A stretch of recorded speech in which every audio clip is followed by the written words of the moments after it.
Amanya ndowooza bamutayimu SMX representing straight out SMX media mawulire gasanyo nnyo gano naye ate gajja nnyinza abantu abamu olabanga bbaawe ebintu bye yandibadde akolera atali mubikoleramu mwana w'abandi mulala nawe owulire ennyiiko wantu wamu naye nga congratulations to Sasha. Yes, waliwo muwala mupya bamuyita Sasha. Sipapa oluvannyuma lw'okudampingawo Serena Butter tukimanyi bulungi nnyo nti waliwo oli omulala Brown Sugar then n'abeera ne Serena Butter. So Serena Butter nga baakamala omuddampinga twalabakawo skando za Serena Butter nga Abitex atamusayininze. Ekintu ekyali kiraga mbu ne olwedde Sipapa promoter ate nga ne Abitex naye alinganga promoter kugamba n'abasobola okumanaginga abayimbi kubanga Sipapa si Serena Butter ekagwera waliwo awo n'abaana abatono be yalina yamanaginga kuko ne Melody yayimba ne Chameleone akayimba bakayita nkoleki. So abadde managing abantu bangi nnyo nga naye studio promoting abayimbi. So Serena Butter okuva wa Sipapa n'agenda wa ne bamusigning wa Abitex okubeera nga Abitex yagenda okubeera nga atandika omumanaginga buli kimu video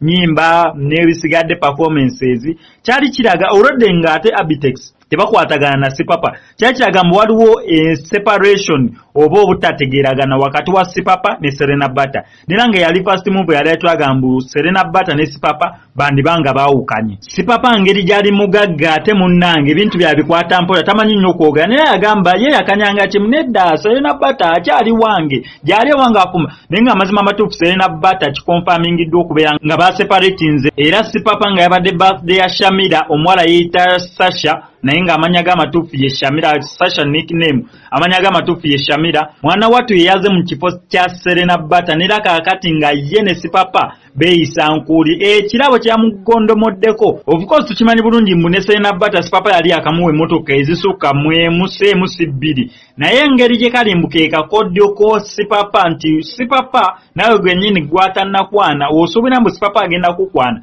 kyoba osuubirayo ng'ekirabo wa Sipapa agenda kuwa mmotoka kubanga bonna bazaayagala Brown Sugar Serena Butter n'abasigadde azenga abawa mmotoka. So nga yakafuna mwana muwala ono bamuyise Shamira Sasha yamugondomoddeko emmotoka simanyi kika kye ekituufu ekyo munnange emmotoka sijja bigenda nnyo engeri gye sitanagula yange naye nga yamugondomoddeko emmotoka gy'oyinza okuyita mbu mmotoka si buno buwiishi si bunene buwipusam nedda yamugondomoddeko emmotoka naye mwana muwala ng'aliyo kati akubabula tti. So Sipapa yakonfaminze naye anamusindikira ne ka message ng'atandika ne my love simanyi oba akalabo kenkuwadde kanene kanaakusanyusa naye nze kensobodde okuwa imagine kalabo ki yamugondomoddeko emmotoka semmotoka. So relationship ya Serena Butter ne Sipapa nerabika okubeera nga officially Sipapa yanjuddeyo omuntu omupya mu public gwagamba mbu ono ye yazze mu kifo kya Serena Butter. So Serena Butter ebibye binza okubeera nga si birungi nnyo between him ne Sipapa naye nga ye Sipapa yorida amaze tulaga side gyaliko n'atwanjira ne mwana muwala gwe bayise Sasha oba Shamira. So n'abeera nga ya akisirinze kati tusigadde laba side ya Serena Butter